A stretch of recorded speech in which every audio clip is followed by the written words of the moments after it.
All right. Hello. Okay, great. We're live. Hello. My name is Juan Boyce. Welcome to the Power Knot here. And let's go ahead and get started with the show. Let me tell you who I am. My name is Juan Boyce. I am a self-taught software engineer. Was programming computers by the age of 11. I've worked for over 20 years as a professional software engineer. Worked for probably a couple of places you've heard of, as well as some early stage startups. Now I'm leading engineers, and it's not unlike learning how to tie a bow tie. It's something we can all learn how to do. And today, on the Power Knot, I'm joined by someone whose job title might be staff engineer, but whose tagline says a whole lot more. Erik Andersen is the world's happiest software engineer.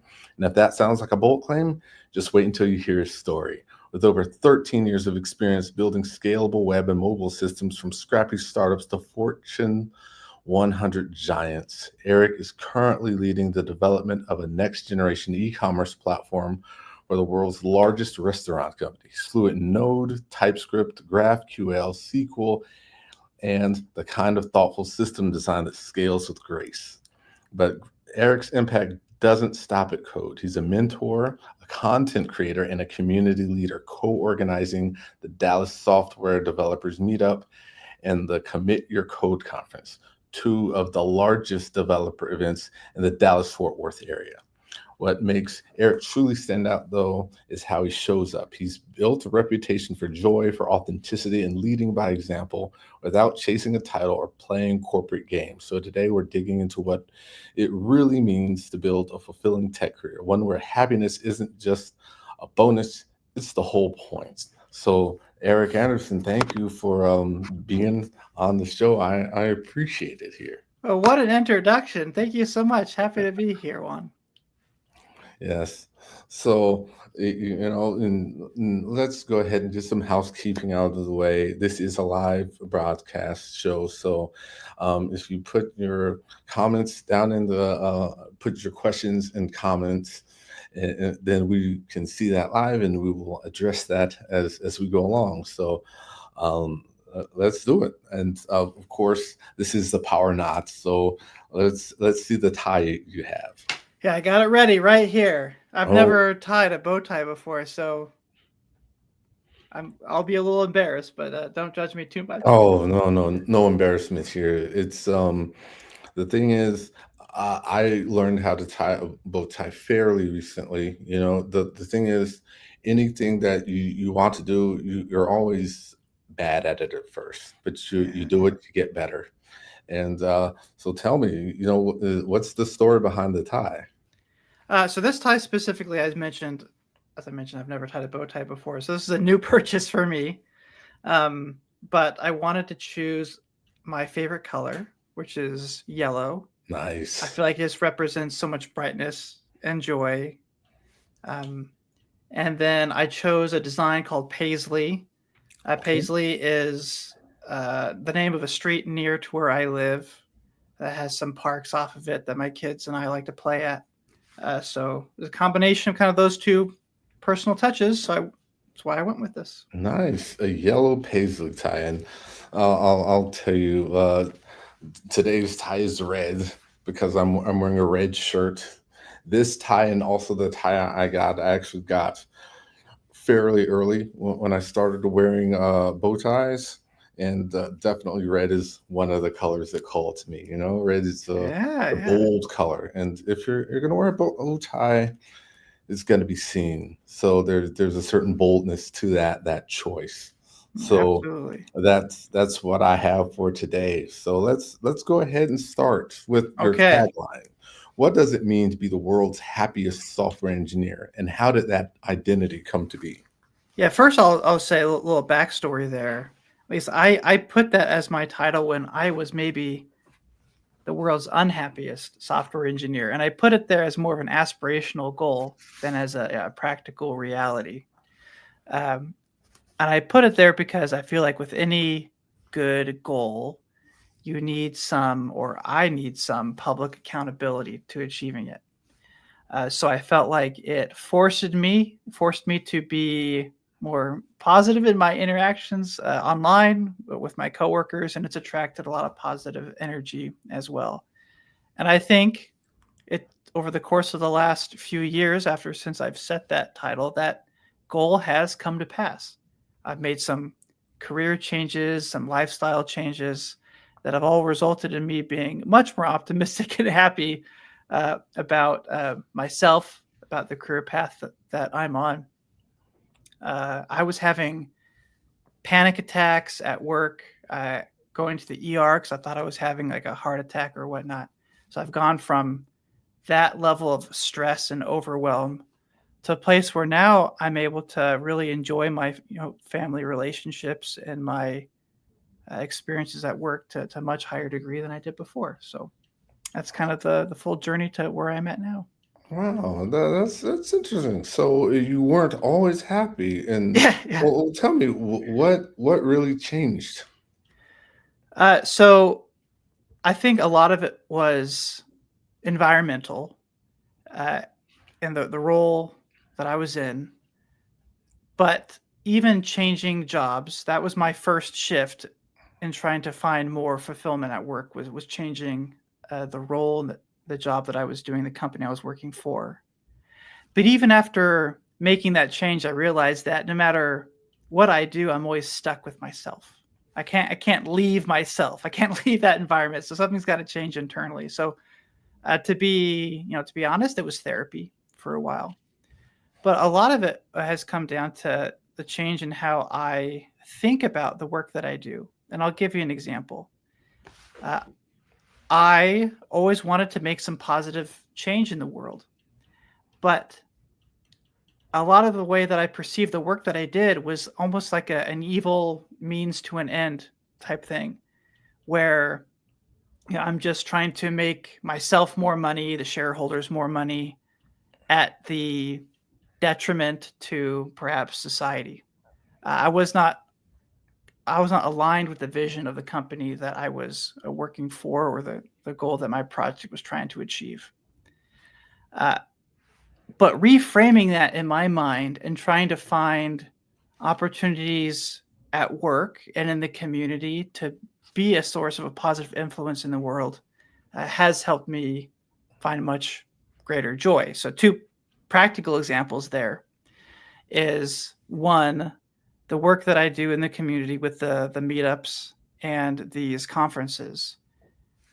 What no matter where somebody decides to work, it is true that being able to make a software engineering salary from somebody who is a career transitioner who worked retail or labor or what have you, transitioning to a software engineering role and being a part of that transition is life changing for those individuals. And being able to see people get out of debt, be able to support their family in a much more powerful way, has been an amazing part for me to be a part of individual stories. So that's brought me personal joy. And in professional fulfillment too, I used to think, practically even at the company I work for, world's largest restaurant company, it's a fast food company, over Taco Bell, pizza, KFC, and the Habit Burger. Uh, it almost felt at times that, well, maybe the harder I work, maybe the worse off society is, right? I'm contributing to global obesity or what have you, and that can be diminishing. But instead, I think of it more of, we are providing means of connection to people. I think of the busiest days that we have at work, or Super Bowl, Mother's Day, or ordering pizza. We order that for our meetup group, so that's typically the common food that's ordered for large social gatherings. I am facilitating these opportunities for connection. And then you think also rising inflation costs.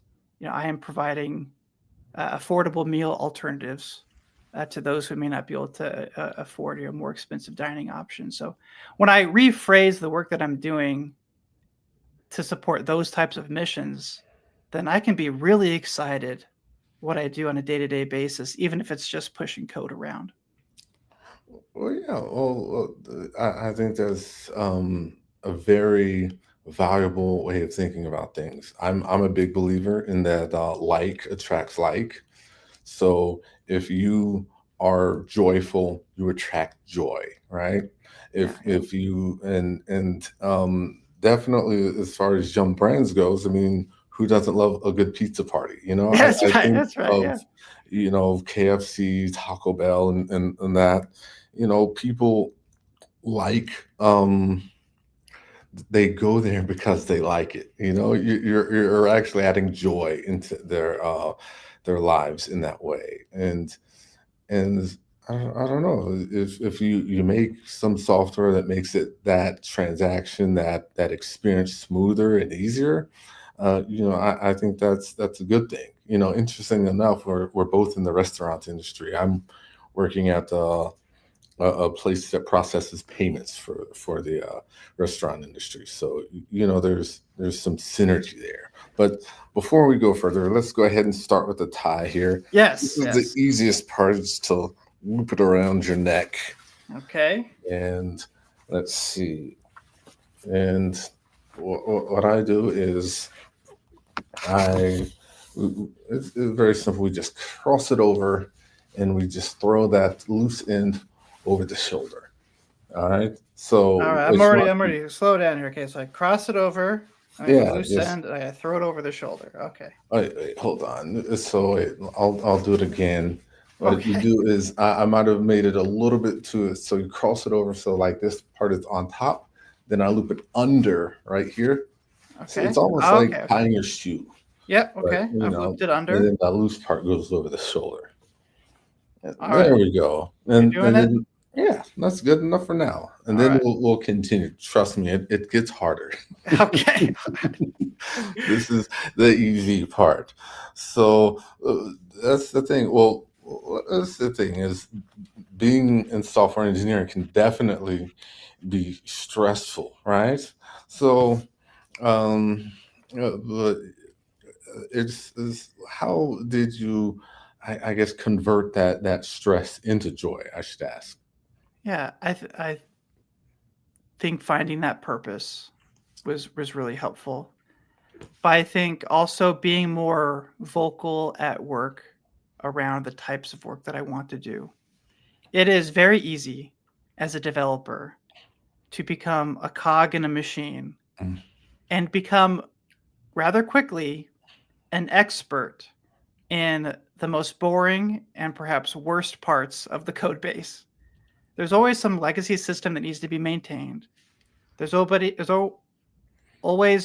people that don't want to be there, but then bugs arise, et cetera, et cetera. You get pushed in that direction, and before you know it, right, you're an expert in a archaic technology specific to that company, with no, and then you have limited career options outside of that company, and it can become really fearful about what does the future look like, especially as you consider layoffs and the state of the tech industry right now.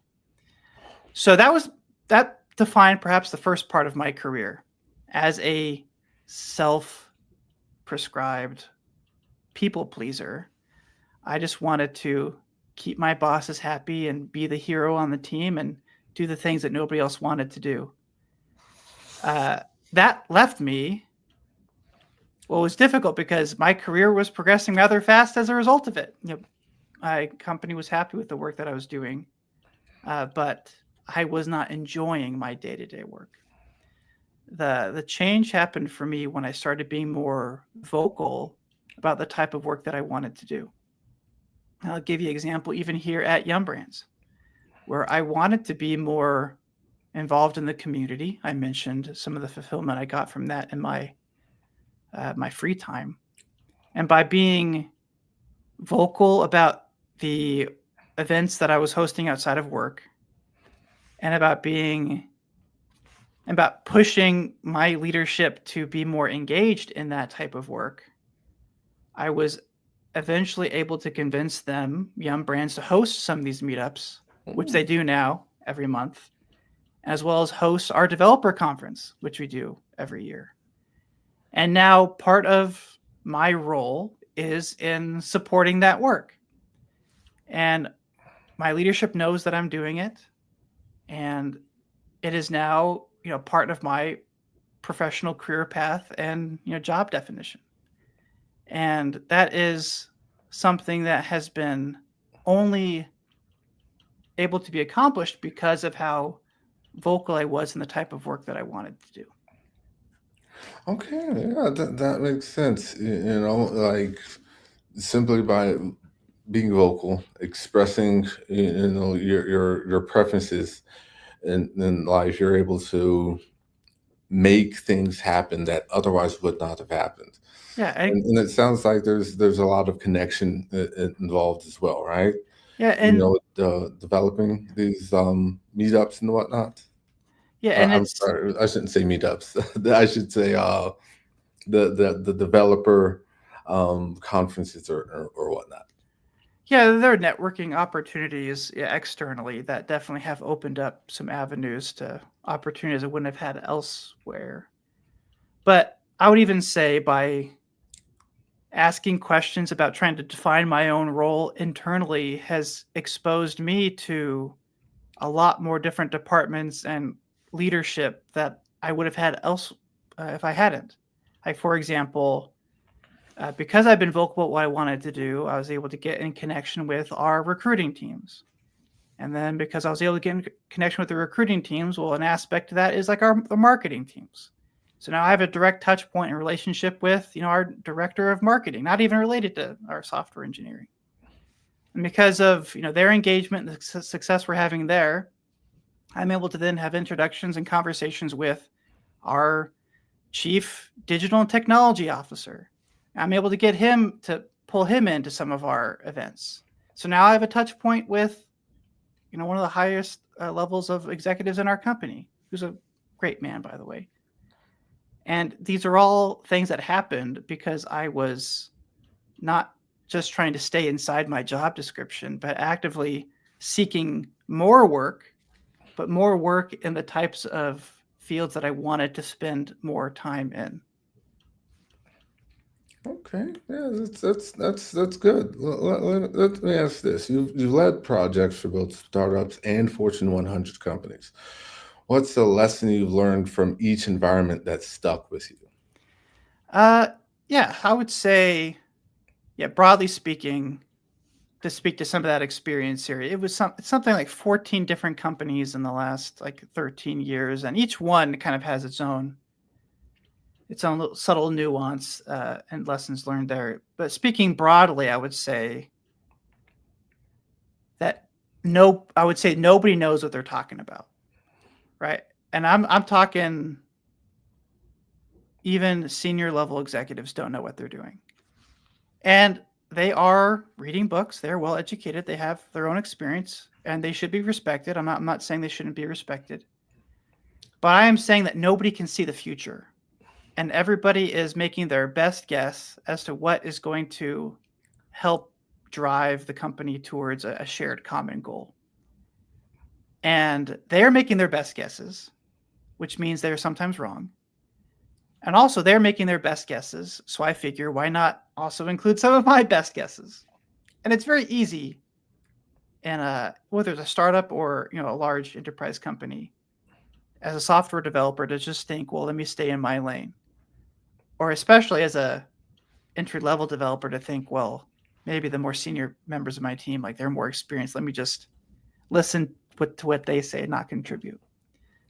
Whereas I think that's unhealthy behavior. I think you should always try to assert yourself and put your thoughts out there. Not every company welcomes that type of interaction, but I would say broadly speaking, people don't know what they're doing, and so you might as well, if you don't know what you're doing, well, you might as well contribute and try to throw your hat in the ring. Yeah, you know what? I agree with that, but I would rephrase it a little differently. Sure, I would absolutely. say that in school, or you're given a test, but the questions have definite correct answers. Yeah, yeah. Whereas in life, you're the the answers are neither definite Yeah. nor absolutely correct. You can have multiple equally correct answers, Yeah. but the true answer depends on the future, which is unknowable, right? Yeah.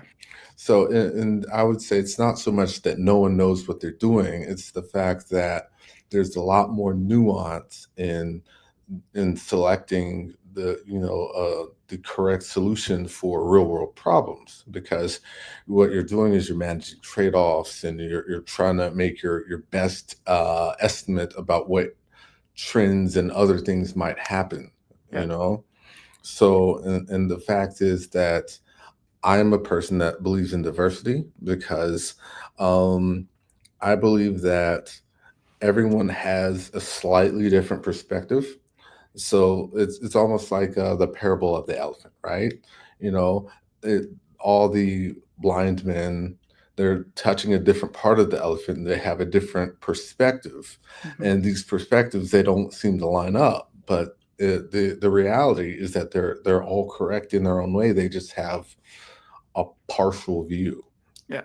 And so even a junior person is potentially has a view. When you're new to a company, um, let's say there's a certain um, because humans are social creatures, we want to agree with each other. And so when someone's new and they have a new perspective, it's good to have a view that isn't necessarily as affected by um, that mentality, you Hmm. know. And so it's good to invite different perspectives into really um, value different perspectives, Yeah, absolutely. And if I could just add something to what you're saying, yeah, you're originally talking about what lessons are learned from these different work environments. If I can answer that question while also talking about the original question about finding joy and fulfillment at work, Yes. I think an aspect to this is that everything isn't negotiable, and there are some. I'm talking about deadlines. I'm talking about scope. And as a developer, to maintain your own sanity, you actually have more power than you realize. Oftentimes, you feel like a deadline is dictated to you, and you have to work nights, weekends, and you have to complete it. Well, at least with my product owner, my manager now, I let them determine priority, but I control the estimate on my work. And I can only accomplish, story points or time estimates, what have you. We'll say theoretically, I can only accomplish 16 points per sprint. And if my manager wants to come in and pull something out of the sprint and put something new in, like that's fine. That's fine. You own the priority. But I am not going to commit to anything over 16 points. And when I estimate something, I'm going to estimate it honestly. And if there's any pushback, or if there's any complaining as a result of that, well then the onus of fixing that, I push back to my manager. Hire more people, reduce the scope, have the difficult conversation about timeline shifting. Uh, but I am not going to let myself be forced to do everything in like a short amount of time. So a lot of developers don't realize that you do have control, and your control is that estimate, the estimation power, and don't be bullied to providing a lower estimate just because it fits better into a project plan. Yes. Oh, and speaking of plans, let's go ahead and start. So what I like to do is Okay. I like to find the widest part of the tie and Okay. unfold it over. This will become your front loop. Okay. I got the widest Uh-oh. part of the tie. Now I'm So this is the widest here. short end, right? And Okay. you find the widest part, you fold it right I'll over fold it your over. neck, and it should become the front loop. Okay. Hmm. I've Let's already messed this up. No, no, no, no, no, no, no. It's no worries here. Okay, Okay. so we have it just crossed over, right? Just like tying your tie, the or tying your shoes, I should say. So one part it should be over your shoulder, out of your way. The long Yeah. part should be out of your way. If this is the long, skinny one, this is like the fatter side. Yeah, and then Okay. you just cross it over in front of your neck like that. Sort of. There we go. Put it high, and then you pull the part that was over your shoulder, pull it in front. It should look like sort of like an elephant, you know. In front. Hmm. Let's see. It should look like this. Actually, I think it's looking like that. Is it not looking like this? oh yeah. There you go. You Okay. just don't have it close to your neck. If Uh, you don't have it close to your neck, it'll. There we go. That's a lot better. See, now okay. you got an elephant All there. right. I want to keep looking at it, but I got to just trust you. Okay. Well, I'll look at here's myself. the thing. You can look at your yourself, Yeah. Okay. I'll look. but Yeah. generally, this is where I like to continue with a question, and I force you to just hold on to it while you Okay. answer. I'll hold on to it You right know, here. so you're very much still very much hands on in your staff engineer role. What does the technical leadership look like when you're not managing people? Yeah. You're managing, I would say, their outputs as opposed to managing the individual themselves. I say that just to what I mean is probably 20% of my time is hands-on coding, whereas the other 80% of the time is meetings with the different business units to understand their vision, and then I'm designing potential implementations for that, and then I am helping a product owner create Jira tickets and plan out the work to complete it. And along that path, sometimes I'm doing proof of concepts uh, to help guide what the implementation looks like. So then by the time it lands on the teams to implement, the theory is, and I like to think I do a good job of it. Maybe if a member of my team was watching, they might disagree, but it's a well thought out ticket with all edge cases considered, with a concrete testing plan, diagrams, and links to important resources, and they can independently execute on that scope of work without having to reach back out for help. And it's organized in such a way that the product owner can easily sequence it so that we can meet our deadlines. So then, even though I don't write a majority of the feature, by the time the feature is implemented, it is implemented in a way that meets the business requirements. So I own that output and the quality of the development team. Okay, and you've built platforms with Node, TypeScript, GraphQL, and cloud native tools. What tech decisions are you most proud of, and why? Yeah, probably most recently, uh, a lot of our APIs were synchronous in nature, and that was great for the point in time that our platform was on.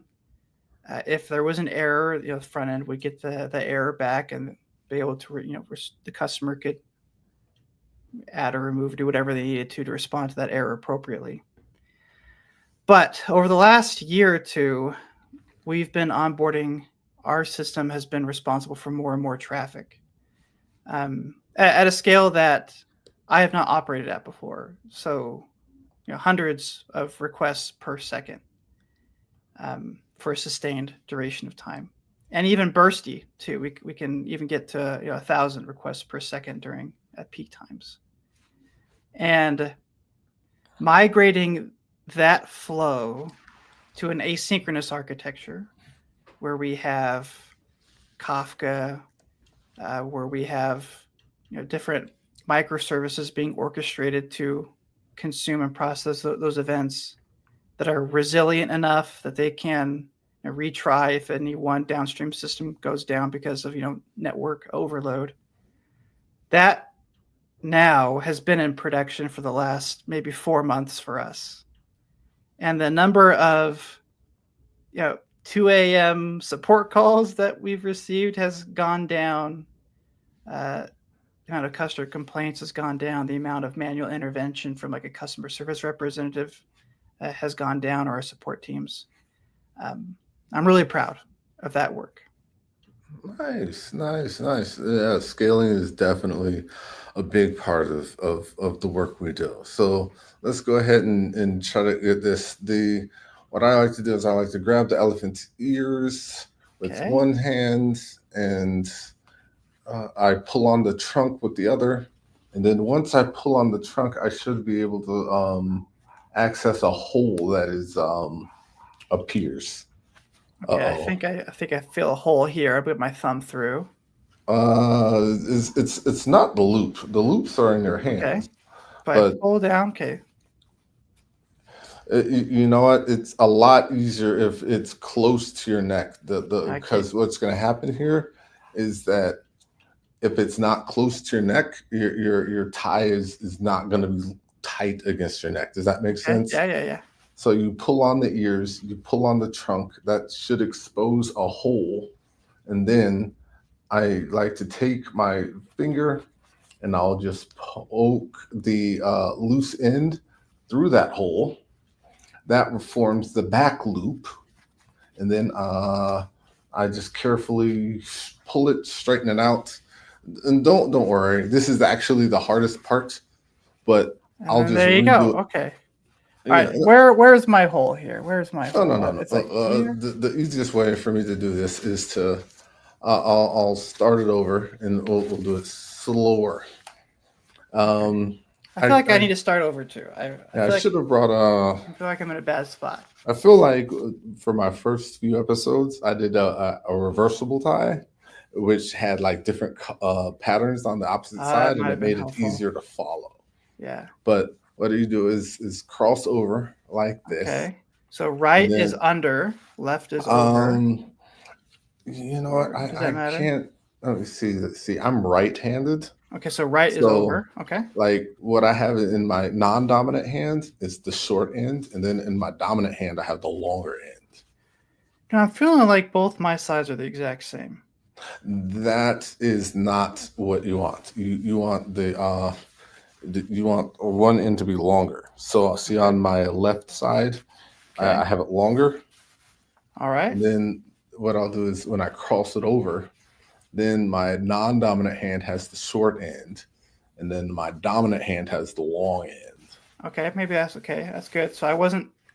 So does this go down to like my rib cage?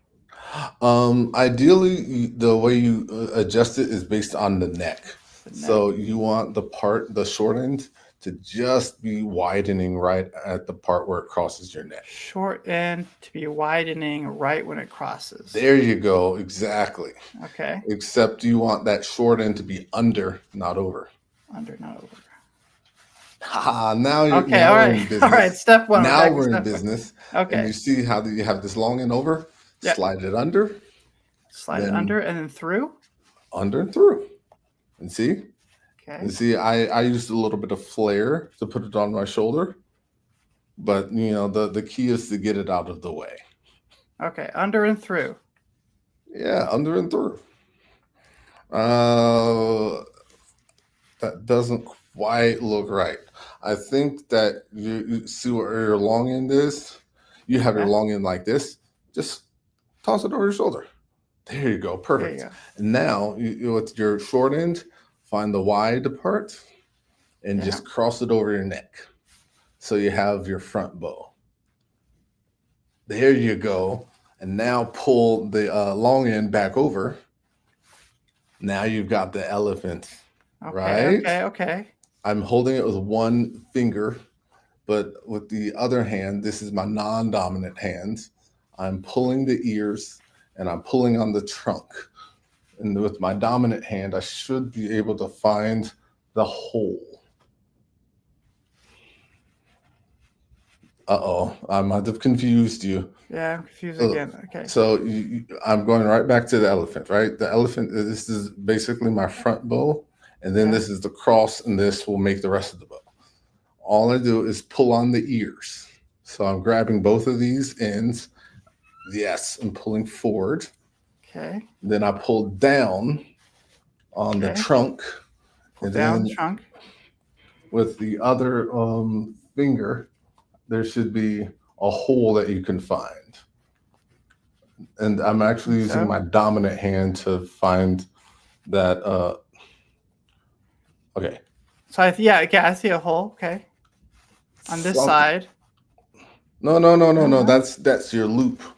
You're just pulling the ears, and then you're pulling down on the trunk. So Yes. grab both of, yes, with one hand, and pull down on the trunk with the Okay. other hand, and use your finger that's free on your dominant hand, and try to poke for a hole. The hole should be not at your neck, and between. But once you find the hole, pinch, loop.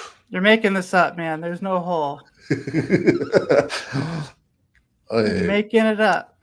making it I'm. up. Hold So on. Wait, we're very. is this right? I'm just. Hold on. I feel like we've gotten it a little bit different. Right. Um. Actually, how about this? Let's go ahead and just hold it here, and I'll ask yet another question because Okay. All right. we've got to go back to the thing here. Outside your day job, you organize two major dev events, right? What makes a developer meetup or conference truly impactful? Yeah. So this is a little bit of a controversial take among my co-organizers or those in the community, but I almost don't care what What? what I say. I don't care about the content of the meetup. Like I don't care what we're talking about. I don't care who's presenting, uh, because for me it's about connection and networking, and the content is just an excuse for people to get together, uh, like-minded people about that topic. I think of it the same way as when I was in college, and we would have these group study sessions, and honestly, they were a waste of time because half the time we're just hanging out or we're focusing on a question that one person has that I don't have. So for me, when it comes to studying, getting ready for the exam, like I'm wasting time helping that person. I would be able to move faster and learn more if I was alone in my room, reading my book, my textbook, and going through flashcards. Group study sessions, waste of time, except for the networking piece of it and the relationship building. So it's the same thing for these meetups. Each presenter does an amazing job, and I'm grateful for them for preparing a well thought out presentation on a specific topic. Sitting and listening to a person talk for 30 minutes, they are never going to be able to help me learn that material as fast as if I was fingers on keyboard working on it myself, following some documentation, doing a proof of concept, etc. So I'm grateful for the excuse to be able to get together and hang out. The most important part is the networking, and it makes me so sad. And the reason why I speak so kind of assertively about that claim, it makes me so sad when people come to these meetups, only talk to the people that they already know, or talk to nobody, and then leave. And that defeated the entire purpose of us even holding this meetup to begin with. Right? When my hope is that we're able to establish a community of trusted individuals who can rely on each other. So I would even go so far as to claim that I don't even understand the purpose of virtual meetups, because then you are just watching a live stream of somebody talking about a topic, and you're not able to engage with anybody. You can argue that in the comment section you can say one or two things, but it's not nearly as valuable as being there in person. So I would almost say if you can't be there in person, I don't understand why as an individual I would never attend a virtual conference. It doesn't accomplish the main purpose of why the conference exists to begin with. But that being said, for our meetups and conferences, we still offer virtual options for those who can't be there in person, whether they live out of state or disability reasons or whatever. I understand that it's better than nothing, but if you want the full value of what we're trying to provide, you have to be in person. Yeah, I get that. Definitely, networking is important, and I'm a self-taught person. So for me, give me the book, give me my code playground, and then I'm off to the races. Yeah, Um, and leave me alone. Stop talking to me. You're getting in the way, right? yeah, but for what it's worth, I'm actually part of a networking group where what's great about it is we actually have a trialogue where they they they set us into breakout rooms where we actually do have a chance to meet with like three people Yeah, and that's then it. talk like twice. So you get to meet potentially four people, or if you're lucky, you might be in a trial with four people instead of three. So you can so it's a chance for people to meet amongst each other. But I agree with you. That's extremely important. So let's see if we can continue here. So I'm just gonna I'm grab the bow yeah, I'm and pulling forward on the ears. yeah, and I'm then you pulling pull down down on the trunk, on the and then trunk, that should expose a hole. It's not like an obvious hole. You kind of you got to and I'm push your coming at it from under here.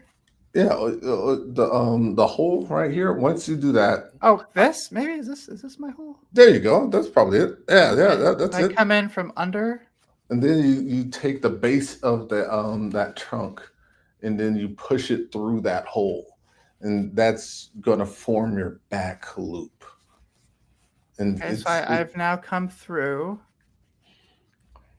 I don't know. I hope I'm not like overly confusing you. I don't know what I'm doing here. But it's funny. I made my groomsmen all wear bow ties I for my hope you wedding, tied it all for them too. Yeah. and I didn't really know how to teach them how to tie a bow tie. We just watched a YouTube video that used essentially the same technique here. So, Did I oh, do it? that's not quite That's it. okay. I'm gonna start over. I think I've started over enough. I got the basic steps down. Short end here. Uh, dominant Okay. side over. Short side over. Uh, let's see. I forgot. Oh, you're fine. See, the thing is, Tuck I it can literally in. do this with my eyes closed.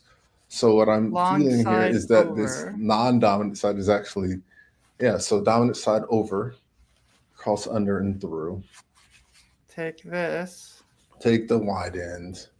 Forgive me, I might be going fast. Oh, you're It's, good. and then Ear I pull down the over. trunk. Pull I grab forward. both of these. Trunk down. I Hole. plug this Non-obvious through. hole opens. I can already tell I loosened that hole up a little bit too much, but Here. There's a hole. and Then then I I'm come gonna in from behind. and No, I make come in. sure, yeah, and make sure that you don't pull that loop all the way through because you want to make sure that the loose end right here stays here because that's going to be back, and then that may or may not be straight. Okay. You can use this. This will be, I know you talk about you take pictures of your guests and stuff of how proud they are at the end. Oh, you're getting closer, man. You're Yeah, getting that looks closer. good. Yeah. I unfortunately had my eyes closed, just kind of Yeah, going sticking through, so through I it. wasn't This is looking. the best I've done yet. It's like a an alternative knot. Like That's you right. know how you At can least it's do got the general shape of it. something like that. I feel like you're close. It's like it's hard for me to. Oh, I can tell. Like right there, where the bottom that should be Yeah. on the side. Is that a or is that? Hmm. There you go. It's a nice flare. Let's see. Let's do another thing. Yeah, You we can do mentor it through in another question, then we'll try you again. mentor new engineers and content creators. What do early career devs tend to get wrong, and what do you wish more of them knew? Oh yeah, it's a good question. So right now the job market is difficult for every stage of experience you may have, even senior folks. It's especially difficult for those that are entry level, uh, because no matter what people tell you about, oh, optimize your resume to do X, Y, Z, attend these meetups. No matter what you say, the biggest differentiator when it comes to applying for a early career job is years of experience. And I don't care how many personal projects you work on, nobody cares. Because most entry-level jobs want 2 to 3 years of experience. So I think what most entry-level developers, now I'm not saying this is the way it should be, I'm just saying this is the way that it is. Most entry-level developers waste time individually iterating on a personal project that nobody will ever see, because they're not even going to look at your application if you don't meet that minimum 2 to 3 years of experience. And I know it's crazy that people are asking for years of experience for entry-level work. So I think that's a waste of time. I think it's good for individual learning, but it's not. But there's a difference between what's good for learning and what's good for marketing yourself. And I would instead encourage people to focus on avenues that are in their control for giving themselves experience. And there are a handful of ways to do that. The ones that I typically talk about are instead of working on your own personal project, to instead try to formalize that with like an LLC, maybe partner with somebody else if you're a recent bootcamp grad. And then you can still work on the exact same personal project you were working on before, but now it is under the umbrella of a quote unquote company. And now that is technically work experience. You can put that on a resume. It is a registered entity with the government. It would pass background checks. As long as you're trying to actually sell like a SaaS service, or maybe it's a freelancing business, as long as you're actually trying to do business, whether you end up selling nothing or not, it still is technically work experience. Yeah, you know what I think is also important about that? Just trying to sell an actual product brings up certain challenges that you don't necessarily come across with a personal project. Yeah. So, for example, there's certain polishes that you're going to do when you know that people externally are going to see it. Users have a way of, let's say, diverging from the happy path. Sure. Yes. So there's some testing that you have to do in order to make that work. So I get that makes sense. Yeah. It's anything you can do to give yourself experience, and it's experience working. So I talked about working on your own product idea that you might potentially sell one day, but there are other avenues there that are important skills to learn, and that is working with others. So I feel like most entry-level developers are great at executing on their own code base, but once you have to deal with merge conflicts and things and working on a broader team, that's where things start to fall apart. So in the example that I shared, partnering with other developers in your local area. And I know people are going to come at me in the comments or complain about suggesting something like that. But as I said, that's not the way that I think it should be. I think it's crazy that most companies ask for a few years of experience for entry-level work. But you got to find a way to give it to you. So you got to find a way to give yourself experience. So working with under a legitimate company name that you've created, working with other people. If you don't want to go down that route, I would even say finding your local church, your local community center, a local business that is important to you, family member may own, small business owner. And I would even say build something for them. If you can charge something and they pay you, that's great. But I would say build a real thing for them, even if it's for free. Because as you mentioned, there's a certain amount of polish when you're building for a real product for a real customer that you wouldn't have if you were just working on it on your own. And then all you have to do is get them to sign a contract. Sign something that says like you agree that, hey, after 6 months, you're not going to do any more support. That protects you from certain like legal obligations and liability. But it also says that you're technically now a contractor for that small business owner or that church organization. And then when you put on your resume, don't list freelance. I would put the name of that company, the name of that church, and then just put parentheses contractor at the end. Now, all of a sudden, you are able to absorb the the value of that name, that company's name, you're able to attribute it to yourself, and you position it as work experience, which it was. It was a real product that you gave away, even if you didn't sell anything or make any money at all. Yeah, but like you said, there's difference between executing on your own idea and executing on someone else's idea. Yeah, I think there's tons to be learned from that. yeah, absolutely. So, I mean, just to summarize, when you're facing that conundrum of how do I get a job without experience, if I need experience to get a job, the answer to that is to give yourself experience. And Yes, of course. yeah, So you're clearly intentional about your personal brand. How has that changed the kinds of opportunities that come your way? yeah, I would say to talk a little bit about my story here, real quick. The intent of it originally was never to develop a brand, Hmm. but it was just about networking. And I had a hard time finding a job 5 years ago. Even though I had several years of experience, I was surprised how long the job search took.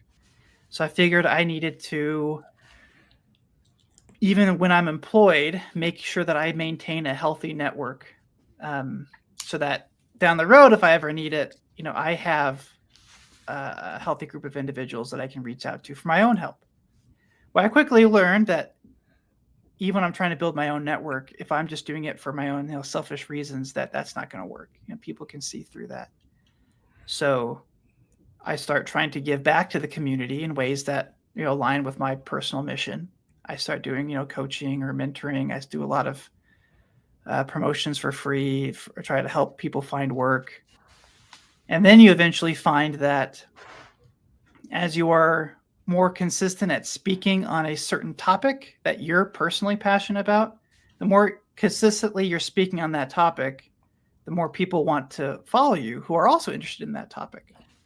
So instead of just talking about every tech topic under the sun, you isolate that down to a specific focus that's interesting for you.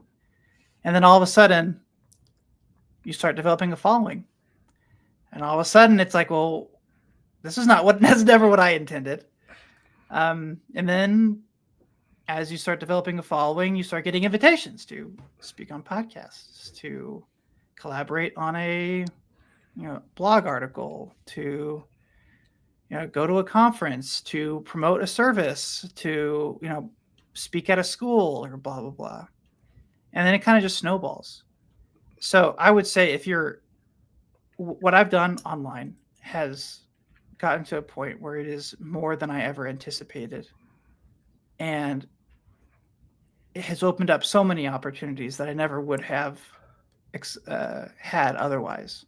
So to those that are looking for these type of like networking opportunities or looking for better work, all you have to do is just get started. I would say for the first 2 years that I was posting online, nobody cared about anything that I had to say. Nobody was listening to me. Nobody was following me. Nothing. But you show up. And I was talking about every topic under the sun, whatever was on my mind that day. Since it has been a little bit more refined, as you'll eventually find as you find that there are certain topics that people gravitate to or you get more of a response from.